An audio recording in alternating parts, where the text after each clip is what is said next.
9장 1절부터 6절까지 말씀, 짧은 구절이니까 같이 읽도록 하겠습니다. 시작.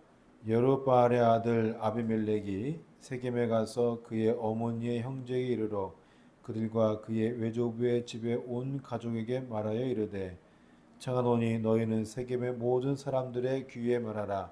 여룹바알의 아들 70명이 다 너희를 다스림과 한 사람이 너희를 다스림이 어느 것이 너에게 나으냐.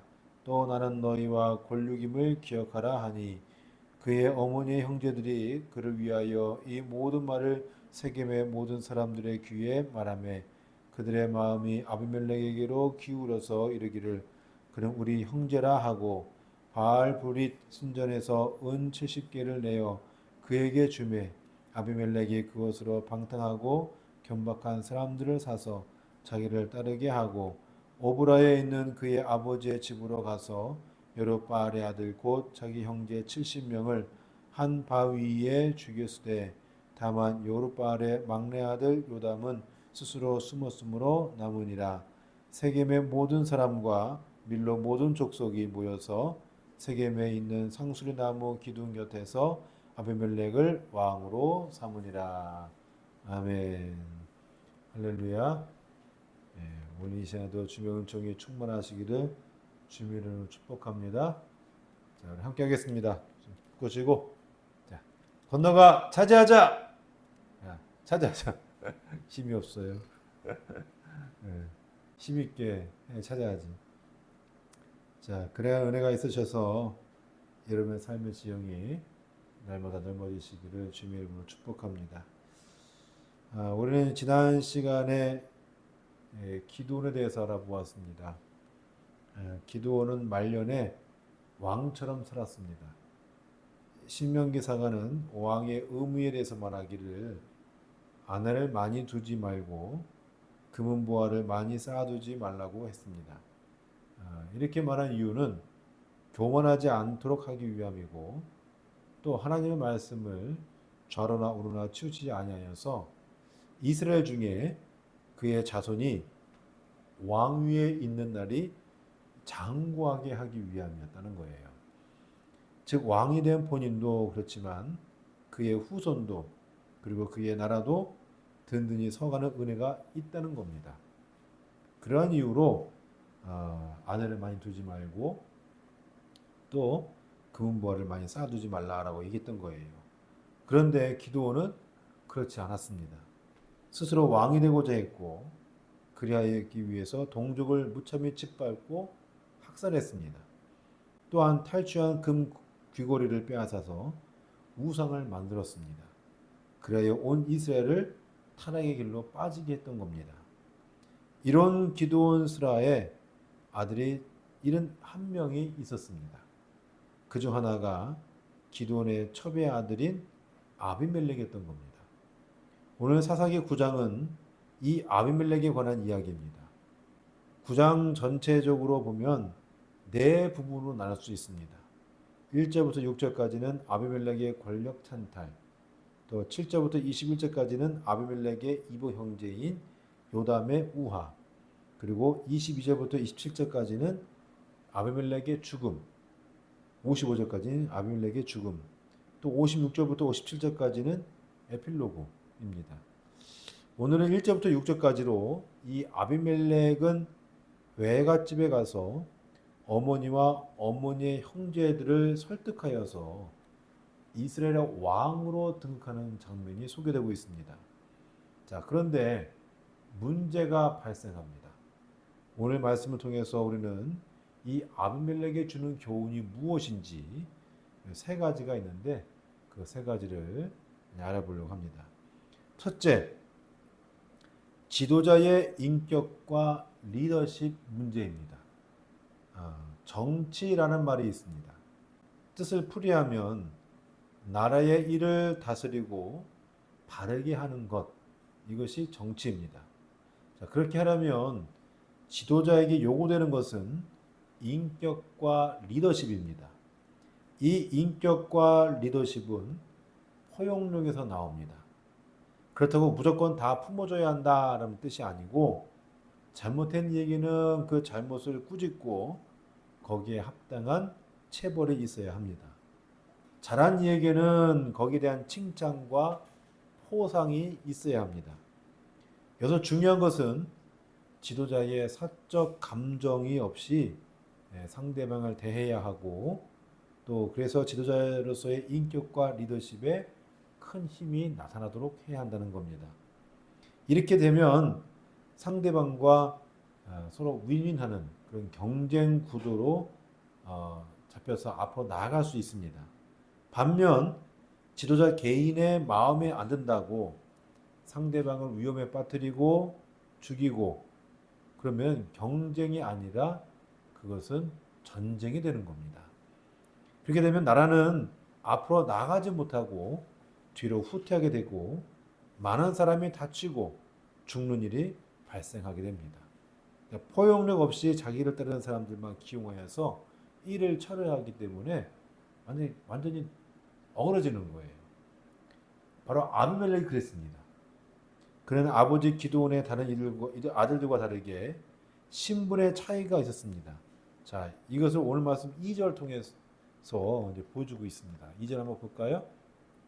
자, 시작. 청하노니 너희는 세겜의 모든 사람들의 귀에 말하라. 여룹바알의 아들 70명이 다 너희를 다스림과 한 사람이 너희를 다스림이 어느 것이 너에게 나으냐. 또 나는 너희와 곤륙임을 기억하라 하니.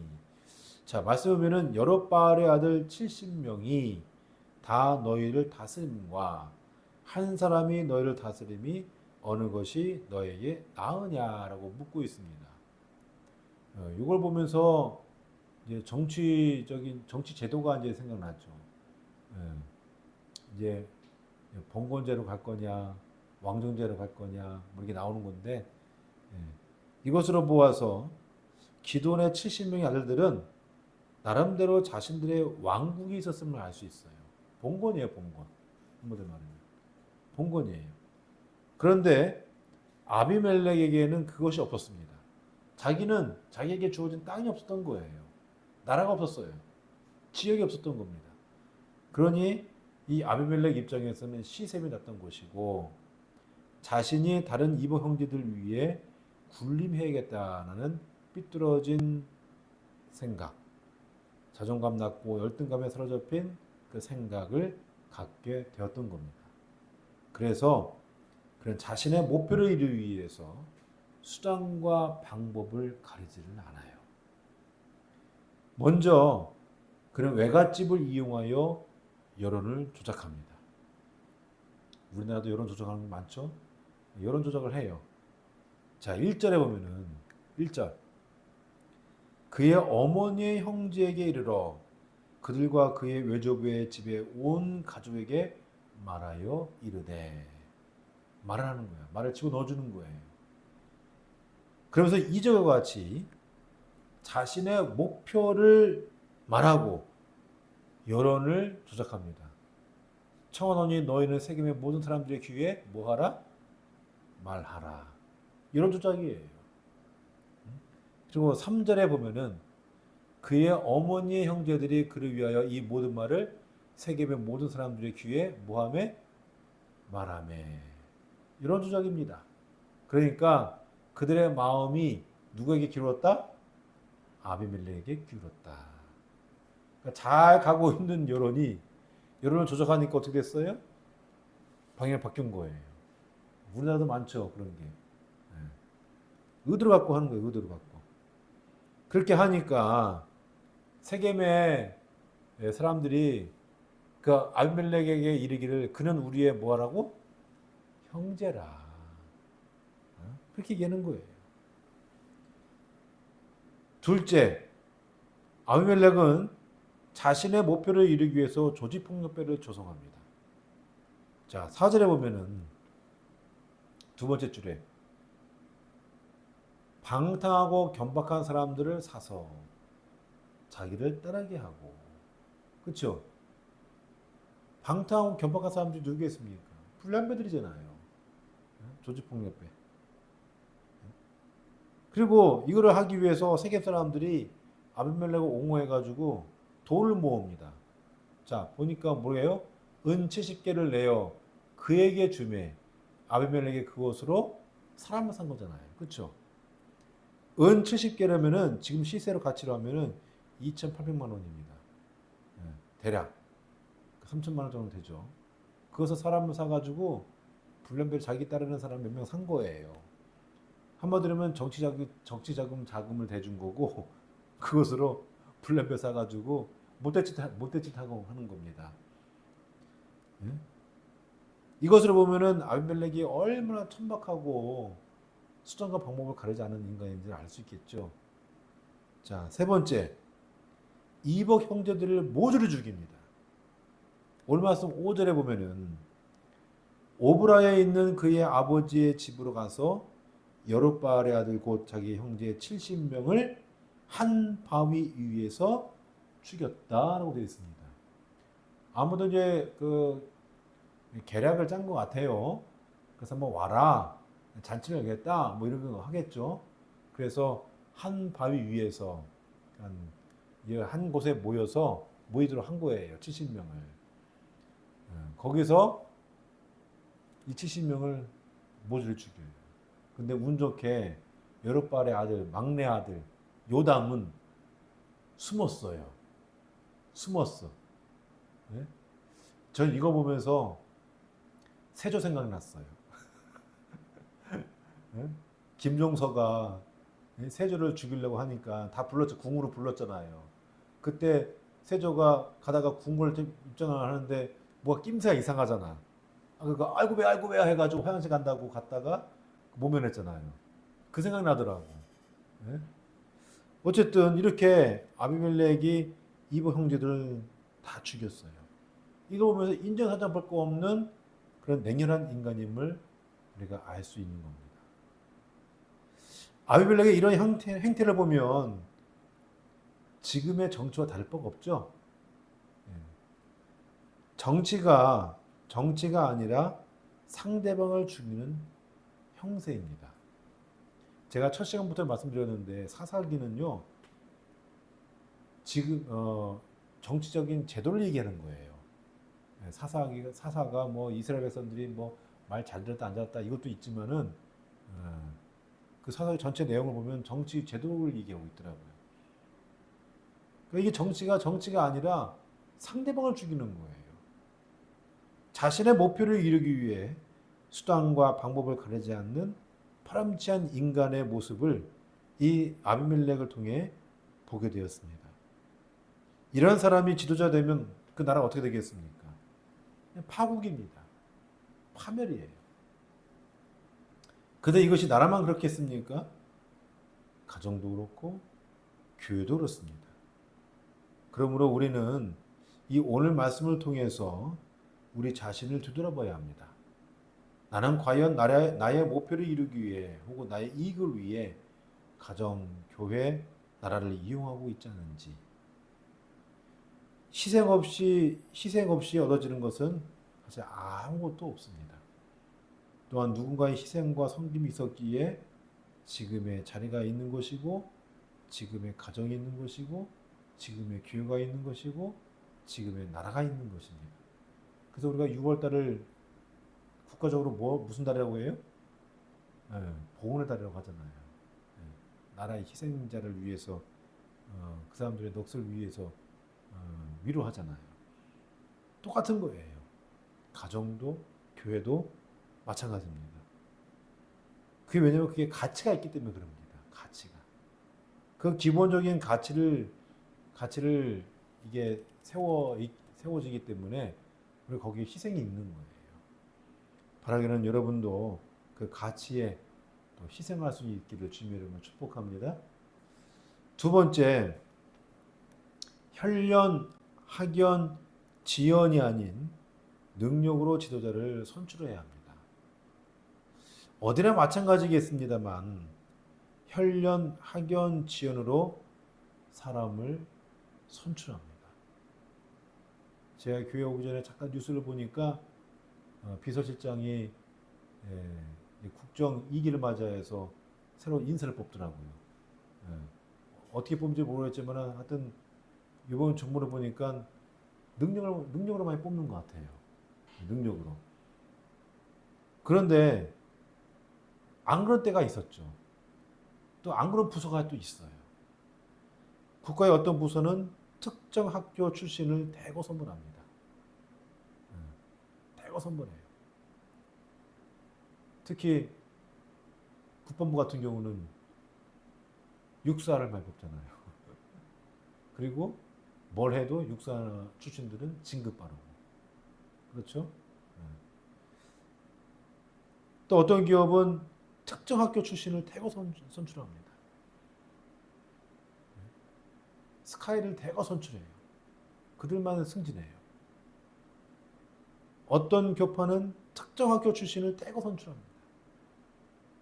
우리 감리교 같은 경우는 감신만 뽑아요. 감신 보고 협성이 있는데 감신만 자기네들만 노른자만 가져가요. 그리고 좋은 위치에 다 자기네들이 가고. 학연만 그런가요? 혈연으로 맺어졌다고 선발하고 같은 지역 사람이라고 선발합니다. 제가 아는 건너 아는 군 장성이 한 분 계시는데 은퇴했어요. 은퇴했는데 그 본인은 호남 사람이에요. 근데 한 소령 정도 달았나? 그러고서는 이제 은퇴한다고 자기 이제 옷 벗는데 군복 벗는데요. 그 왜 그러냐 하니까 자기는 아무리 노력해도 안 된대. 위에 못 올라간대. 왜? 호남 사람이라. 그래서 이 사람이 그 이제 조언을 얻었죠. 뭐냐면은 메릴랜드를 간 거예요. 메릴랜드는 해군 기지가 있잖아요. 미군 해군. 거기 갔다 왔더니만 갑자기 쭉쭉쭉쭉 올라가. 그 별 3개로 은퇴했어. 아니 웃기죠. 네? 호남 지역이라가 이게 진급이 안 되다가 계속 머물러 있다가 메릴랜드 한번 갔다 오니까 갑자기 올라가. 네? 갑자기 올라가. 학연이 적용된 거예요. 네? 이걸 보면서 참 이게 왜 안 고쳐지나? 네? 이건 서양보다 동양이 우세하다고 합니다. 왜 그런지 잘 모르겠습니다만 제 생각으로는 아무래도 시족사회 구조에 의해서 그런 게 아닌가. 그런 생각이 들어요. 물론 여기 장단점이 있습니다. 혈연, 학연, 지연으로 묶이니 단 한 번 잘 됩니다. 그런데 배타성은 물론이거니와 배타주의가 나타나고 차별이 생깁니다. 그래서 혈연, 학연, 지연으로 묶이지 않은 사람은 언제나 터봇이 되고 갈라지고 구별되고 희생양이 됩니다. 아비멜렉은 바로 이것을 이용하여 자신의 정치적 입지를 굳힙니다. 자, 오늘 말씀 1절만 볼게요. 자, 시작. 여룹바알의 아들 아비멜렉이 세겜에 가서 그의 어머니 형제에게 이르러 그들과 그의 외조부의 집에 온 가족에게 말하여 이르되. 자, 외조부 집에 갔다는 거죠? 네, 외갓집에. 3절 볼게요. 자, 시작. 그의 어머니의 형제들이 그를 위하여 이 모든 말을 세겜의 모든 사람들의 귀에 말하며 그들의 마음이 아비멜렉에게로 기울어서 이르기를 그는 우리의 형제라 하고. 자, 아비멜렉이 자신의 정치적 입지를 위해 어디를 갑니까? 외갓집 갔어요. 외갓집. 그리고 외가의 식구들이 아비멜렉을 위해 옹호해 주니 세겜 사람들이 뭐라고 말합니까? 맨 끝에 보니까 그는 우리의 형제라. 혈연과 지연으로 아비멜렉은 정치적 입지를 다졌던 겁니다. 안 되니까. 그러나 이렇게 다져진 입지는 오래 못 가요. 다음 시간에 알아보겠지만 3년밖에 못 갑니다. 그래서 결국 파멸로 끝납니다. 나중에 보겠습니다만 아비멜렉이 다스린 지 3년 만에 이 혈연과 지연으로 다져진 이들의 관계가 결국 이익 앞에 깨집니다. 이익 앞에 깨져요. 이익 앞에. 그러니까 이익 앞에서는 혈련도 지연도 필요 없는 거예요. 네? 혈련도 지연도 필요 없는 거예요. 그래서 권력도 아버지 아들 없다잖아요. 돈 앞에서는 부모 자식도 없다는 거잖아요. 괜한 말이 아닌 것 같아요. 성도 여러분, 아비멜렉과 세겜의 관계를 보면 그들의 연합과 결별은 결국 자신의 이익에 있다는 것을 알 수 있습니다. 필요하면 우리는 남인가 하고 으쌰으쌰하고, 또 서로가 서로에게 유익이 되지 않으면 언제 그랬냐는 식으로 결별을 합니다. 그리고 자신의 정치적 입지를 굳히기 위해 혈련과 학연과 지연을 따지는 것을 보면 예나 지금이나 바뀐 게 없다는 거예요. 제가 늘 하는 얘기가 있잖아요. 그 사람이나 이 사람이나 똑같다. 단지 포장만 바뀌었을 뿐이다. 사람을 능력으로 뽑아야 합니다. 능력으로 뽑아야 하고, 또 비전과 방향을 보고 사람을 뽑아야 합니다. 그런 사람에게 권한을 줘야 돼요. 그래야 그 조직이 살아납니다. 그리고 인성을 보고 사람을 뽑아야 합니다. 그래야 그 좋은 인성을 가진 사람이 조직을 잘 만들어가요. 그런데 자신의 이익이나 자신의 어떤 정치적 목적을 위해서 그 높은 자리에 올라가면 안 되는 거예요. 그럼 다 죽는 거예요, 다. 근데 그런 사람들은, 좋은 사람들은 안 뽑더라고요. 왜 안 뽑을까? 가만히 생각해 보니까 자기한테 돌아온 게 없거든. 그 좋은 사람은 이익을 위해서, 자기의 이익을 위해서 올라가지 않거든요. 한마디로 말해서 자기의 사익을 추구하기 위해서 올라가지는 않아요. 공적 마인드로 올라가기 때문에 자기에게 불이익이 온다 하더라도 그 자리에 올라갑니다. 그러니까 밑에 있는 사람들이 피곤한 거예요. 왜? 나한테, 저 사람도 충성해봤자 나한테 들어온 게 있어요, 없어요? 없어요. 같이 나눠 먹어야 되는데 별거 없어요, 나눠 먹을 게. 그러니까 싫어하는 거예요. 안 가는 거고. 그리고 그런 사람들이 오면은 내 밥그릇이 뺏길 것 같으니까 채용을 안 하는 거예요. 근데 같은 마음, 같은 생각 갖고 있는 사람 뽑으면은 야, 좋겠다 하고 막 시작을 처음엔 좋을지 몰라도 결국 가게 되면 어떻게 돼요? 다 깨지는 거예요. 다 깨지는 거예요. 참 아이러니하죠? 그러니 무슨 발전이 있겠습니까? 사랑하는 성도 여러분, 사도 바울은 갈라디아서 3장 28절에서 너희는 유대인이나 헬라인이나 종이나 자유인이나 남자나 여자나 다 그리스도 예수 안에서 하나인이라고 말하고 있습니다. 자, 사람은 혈연, 학연, 지연, 인종, 언어 등등으로 구별되지 않는다는 거예요. 같은 사람이고 같이 평등하다는 겁니다. 그러니까 저나 여러분은 아주 평등한 사람이에요. 목사이기 때문에 와 대단하다가 아니고요. 네? 같은 사람이에요. 단지 역할만 다를 뿐이에요. 역할만 다를 뿐이에요. 그래서 사람을 구별하고 구분하며 차별하는 것은 하나님이 원하시는 삶이 결코 아닙니다. 그러니까 사도 바울도 그게 아니다. 다 그래서 예수 안에서 하나이다. 하나다라고 얘기하는 거예요. 구별하고 차별하는 것은 범죄입니다. 하나님은 각자에게 맞는 능력을 주셨습니다. 우리는 그걸 흔히 달란트라고 얘기합니다. 또 은사라고 얘기도 합니다. 그 은사에 맞게 하나님은 각자에 맞게 직업을 주셨어요. 그 직업을 통해서 그 은사를 펼치라. 꼭 교회 안에서 은사를 펼친다 이게 아니고요. 그 은사에 맞게 다 직장을 주신 거예요. 직업을 주신 거예요. 그게 쓰임 받았더라고.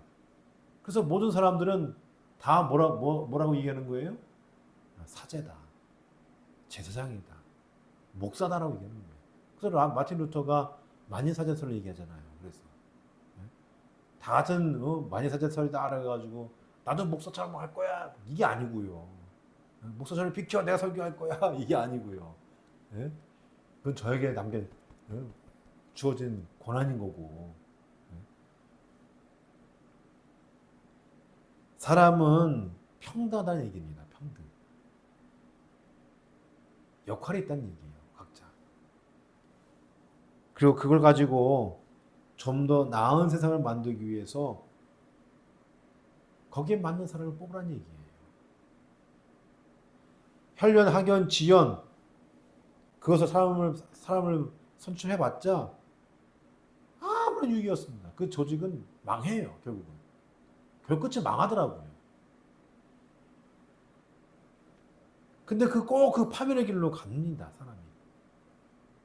근데 우리 그리스도인들은 그러지 말고 정말 예수 안에서 하나인 것처럼 우리가 서로 평등하게 여겨서 역할에 충실할 수 있는 여러분 되시기를 주님으로 축복합니다. 세 번째, 가정교육입니다. 가정교육이에요. 이건 제가 쓰려고 쓴 거 아니었어요. 주석에 보니까 여기 나오더라고요. 주석에. 그래서 제가 썼는데 세 번째 가정교육이에요. 가정교육을 이 아비멜렉을 통해서 가정교육을 알 수 있더라고요. 우리는 흔히 자녀는 부모의 말에서 배운다고 생각을 합니다.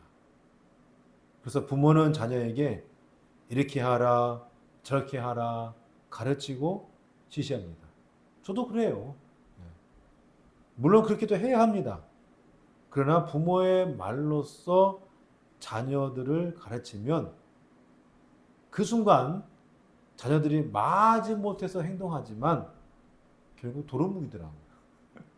가만히 저도 돌이켜보면은 이렇게 해라 저렇게 해라 지시하면은 그때는 이제 부모의 권위 때문에 애들이 해요. 근데 그때만이지 나중에 돌이켜보면은 똑같아요. 저도 안 그랬을까요? 저도 마찬가지였어요. 저도 마찬가지고 똑같아요. 사람은. 그래서 말로써 가르치기 전에 과연 나는 어떠한가를 먼저 생각해 보아야 합니다. 자녀들은 부모의 말에서가 아니라 부모의 등을 통해 배웁니다. 옛말에 그런 말이 있잖아요. 그렇죠? 부모의 등을 보고 배운다. 다시 말해서 부모가 하는 말과 행동을 보고 배운다는 겁니다. 이게 얼마나 무서운 말입니까? 제가 부목사 시절 집에 있을 때 늘 설교를 준비했습니다. 원래 제가 늘 이게 미리미리 준비할 스타일이 아니거든요. 막 빠지려 가지고 막 그래 긴장이 올라가야 거기에 막 엔도핀이 막 쏟아 나야 막 그냥 막 움직이는 스타일이거든요. 미리미리 준비 안 돼요 제가. 게을러 가지고. 왜 이 부목사 시절 엄청 힘들었어요. 왜? 설교 언제 시킬지 모르거든. 갑자기 밤늦게 담임 목사 전화 와가지고 김 목사 설교해. 네, 해야 되거든. 싫어요 하면 안 돼요. 어떻게? 잘리는 거지 뭘. 예? 그러니까 언제 할지 모르니까 막 집에 시간 날 때마다 그냥 막 설교 준비했어요. 예? 설교 준비를 했는데 어느 날 집에 들어왔는데 황규가 제 책상 앞에 앉아가지고 뭘 하고 있더라고요. 예? 그래서 너 뭐 하냐 이거 물어보니까 황규가 설교 준비한다고 그래요. 설교 준비한다고. 그래서 종이에 글씨인지 그림인지 모르게 막 해 이렇게. 못 알아보는 글씨는 막 이게 그림이야 내가 보면. 글씨도 모를 때예요. 이게 3살, 4살 때거든 그때가. 글씨도 모를 때가 막 뭐 쓴 거야. 그래서 금방 나오더라고요. 그 설교 준비 다 했냐니까 다 했대. 근데 뭐 그 가져와서 TV 아래 밑에 있는 그 사람 있잖아요. 거기 넣더라고요. 왜 거기 왜 넣냐? 그러니까 설교 준비하고 복원하려고 듣는데 누구 보고 한 거예요? 이게 누구 보고? 저 보고 한 거예요 이게. 제가 그렇게 했거든. 그러니까 황규도 그거 따라하더라고. 갑자기 근데 그 황규가 그 말을 하고 듣고 제가 등골이 순간 오싹했어요. 이래서 어른들이 아이들이 부모의 등을 보고 배운다는 말이 그 말하는구나. 제가 그 생각에 퍼뜩 들어서 오싹했습니다. 그래서 그때 생각하기를 잘 살아야겠다. 똑바로 살아야겠다. 아이들에게 정말 좋은 모습, 올바른 모습을 보여주고 살아야겠다. 그 생각을 참 많이 했습니다.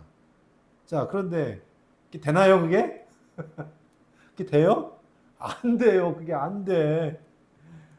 네. 그렇게 다짐 갖다가 다짐을 하고 작심삼일 하다가 또 확 돌아서고 안 되고 또 아이를 만들지 하고 작심삼일 가다가 또 망가지고 그게 우리 인간의 모습이더라고요. 부모의 모습이에요. 잘 안 되더라고 그게. 그래서 그런지 몰라도 아이들이 미안할 때가 한두 번이 아니에요. 아, 이게 나도 아빠로서 처음이다. 처음이지 뭘. 그렇죠? 좋은 아빠가 못 돼줘서 미안하다. 그 생각이 늘 들고 또 그런 말 할 때가 있어요. 가정만 그런가요? 제가 목사이기 때문에 여러분들이 저를 보면 어떤 생각이 들까 그 생각도 가끔 해요. 저를 목사로 볼까? 아니면 동네 아저씨로 보나? 그런 생각을 가끔 합니다. 가끔 해요. 예? 그리고 이 주변에 우리 이제 교회 주변에서 그렇잖아요. 저도 목사이기 때문에 함부로 행동 못 하거든요 여기서는. 그 함부로 행동하려면 밖에 나가서 해야지. 저 멀리서. 또 제가 교수이고 선생이니까 나는 학생들에게 교수로 선생으로서 보이는가? 그 생각을 가끔 해요. 가끔 해요. 저만 그런가요? 지도자는 그리고 대통령은 그를 따르는 무리와 국민들에게 그렇게 보이는가? 그렇죠. 어떤 사람은 저 사장 같지도 않고 있어요, 없어요? 있죠. 또 어떤 대통령은 저 대통령이야? 하는 사람이 있었죠. 예? 또 어떤 대통령은 정말 존경받을 만한 대통령도 있고요. 예? 전 세계적으로도 봐도 그렇고. 수신제가 치고평천하는 말이 있습니다. 다 아신 내용이지만 자신의 마음과 행실을 바르게 하고 가정을 잘 다스리면 나라를 잘 통치하게 되어서 이 천하를 태평하게 이끌어간다는 얘기입니다. 그런데 그렇지 못한 경우가 있는데 대체로 가정에서 보고 배운 것이 없고 또한 자신을 수련하지 못해서입니다. 아비멜렉이 딱 그 수준이에요. 아비멜렉이. 그는 자신의 아버지 기도를 통해 배웠겠죠. 그렇죠? 기도원이 어떤 인간입니까? 기도원이 어떤 인간이에요? 이기적인 인간이고요. 자기가 왕이 되려고 수단과 방법을 가리자는 인간이고요. 자기 같은 동족인데 무참하게 폭행하고요. 무참하게 학살하는 사람이에요. 기도원이. 완전 지금 보면 독재죠. 냉혈한 인간이에요. 그러니 또 기도원은 뭐든지 풍족했어요. 눈치 보지 않고 살았어요. 지 마음대로 살았어요. 자기 마음대로. 자, 이런 가정에서 아비멜렉이 그 아버지 보니까 어떻게 했어요? 아, 저렇게 해도 되는구나. 저게 먹히네. 그러니 아비멜렉이 아버지가 했던 대로 그대로 하는 거예요. 그대로. 그대로 하는 거예요. 그 예가 5절 말씀에 나와요. 자, 한번 읽어볼까요? 자, 시작. 오브라에 있는 그의 아버지 집으로 가서 여룻바알의 아들 곧 자기 형제 70명을 한 바위 위에서 죽였으되 다만 여룻바알의 막내 아들 요담은 스스로 숨었으므로 남으니라. 자, 이번 형제들을 죽이지 않으면 정권을 탈취할 수 없겠지만, 그렇죠? 정치로 보면은 그럴 수도 있겠지만 한편에서는 아버지가 한 그대로 아들이 또 한 거예요. 아들이 한 거예요. 권력욕에 똘똘 뭉친 기드온, 자신의 목표를 이루기 위해서 피도 눈물도 없었던 기드온, 그런 아버지 기드온의 그 아들 아비멜렉이 있었던 겁니다. 최근 넷플릭스에서 유행한 참교육이라는 드라마가 있어요. 보셨어요? 저도 유튜브로 좀 봤는데 재밌어요. 예. 근데 한국만이 아니라 해외에서 유행 아주 난리 났다고 하더라고. 너무 좋다고. 학교 폭력, 학부모 갑질, 첩법 소년 등등 다양한 주제로 격곤이 무너진 현실을 반영하고 있는 드라마입니다. 그 보면서 저도 막 대리만족이 느껴지더라고. 내가 뭐 당한 것도 아니고 한 것도 아닌데 속 시원하다 그 생각이 들더라고요. 왜 저도 막 그런 얘기 듣고 들은 얘기가 많으니까. 이에는 이, 눈에는 눈. 완전 하무라비 법전 아니야. 예? 똑같이 대응하는 것이 이 시청자들에게 희열을 느끼게 한 것 같아요. 그래서 인기가 있는 것 같습니다. 한국이나 외국이나 이 교권에 대한 생각을 같이 나누고 있는 것 같습니다. 같이 나누고 있는 것 같아요. 저도 들은 얘기지만 미국에서는 경찰이 거기 대동 있다면서요? 맞아요?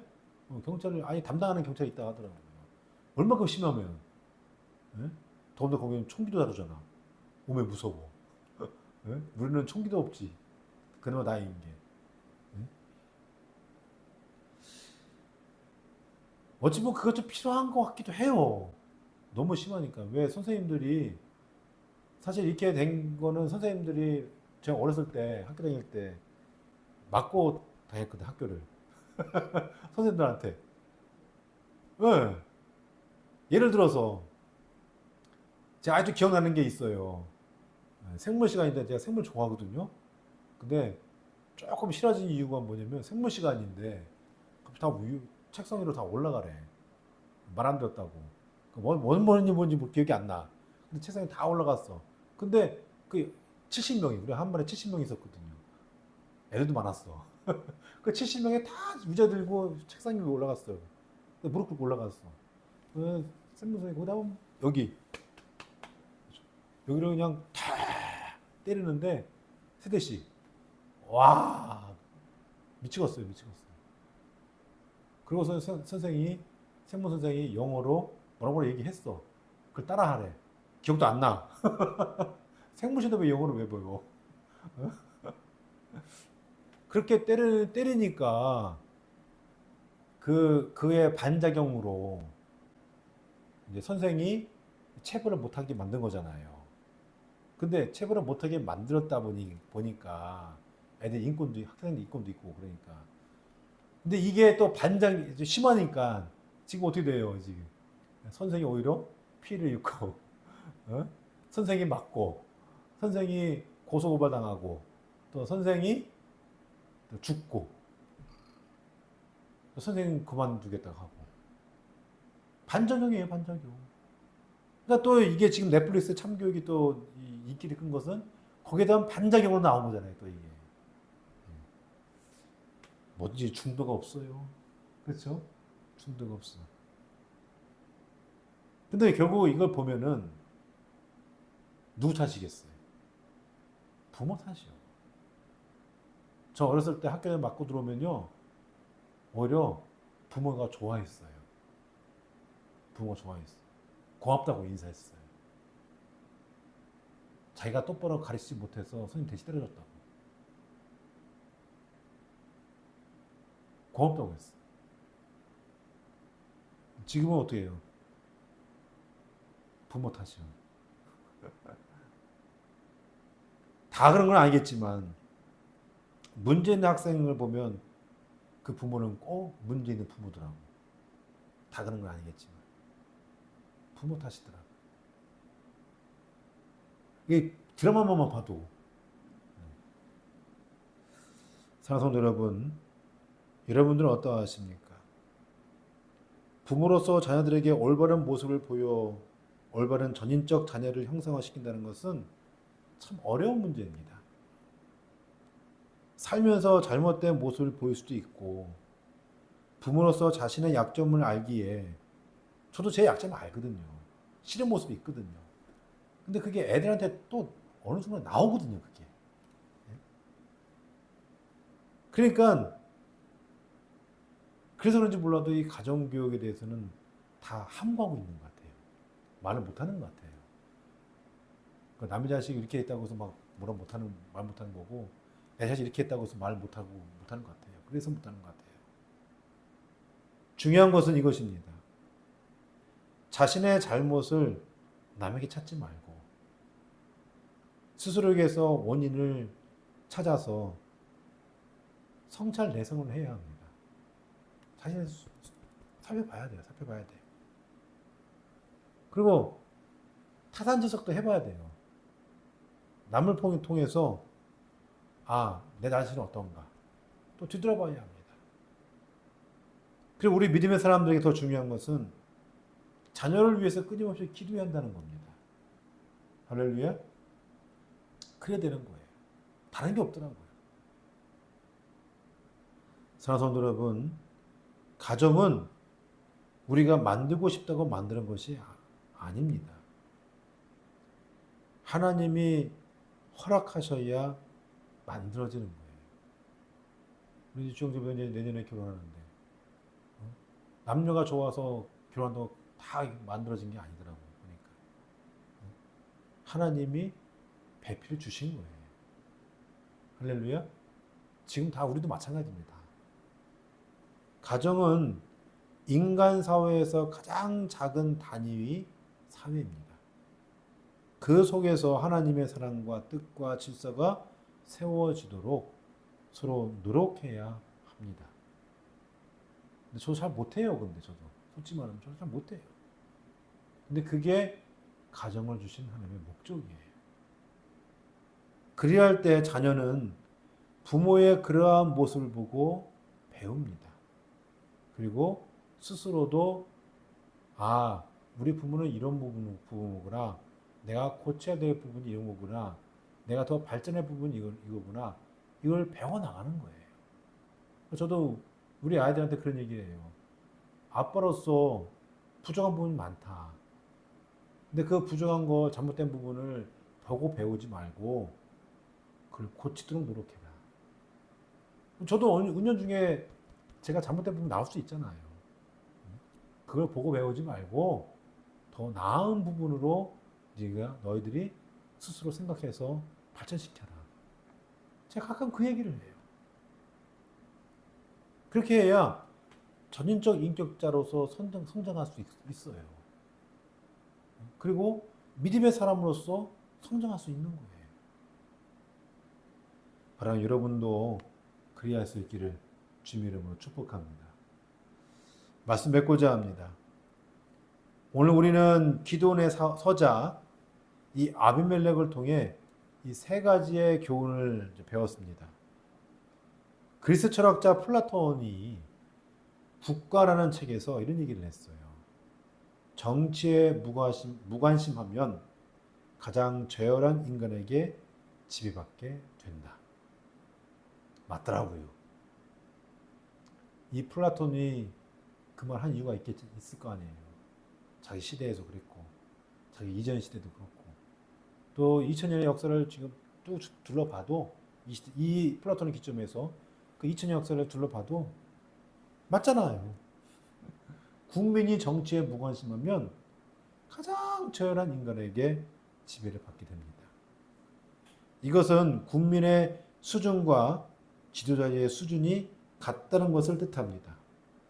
국민의 수준이 낮으면 말과 행동이 몹시 더러운 지도자를 선출하게 되고, 반면 국민의 수준이 높으면 존경할 만한 지도자를 선출하게 됩니다. 이스라엘이 아비멜렉과 같은 지도자가 나온 것은 그만큼 이스라엘의 수준이 낮았다는 것을 얘기해 주고 있는 거예요. 이 당시에 이스라엘은 낮은 거예요. 그러니 아비멜렉과 같은 기드온 같은 그런 지도자의 인격과 리더십에 문제가 있는 사람을 뽑은 겁니다.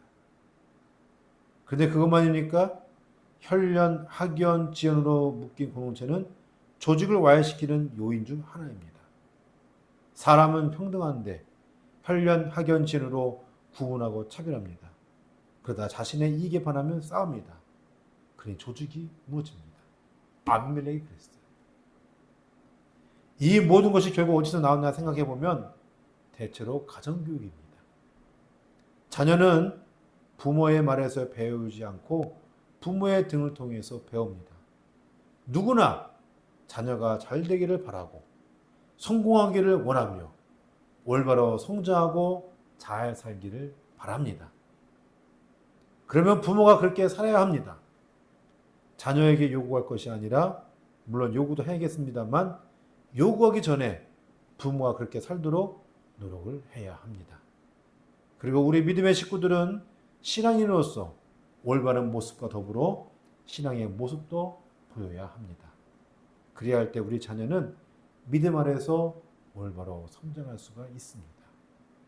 사랑하는 성도 여러분, 바라기는 여러분의 수준을 높이시고 또 사람을 차별 없이 대하시며 또 부모로서 올바른 삶의 믿음의 삶을 살아서 여러분이 관계하는 곳에서 하나님 나라를 만들어 가실 수 있기를 주님 이름으로 축복합니다. 축복합니다.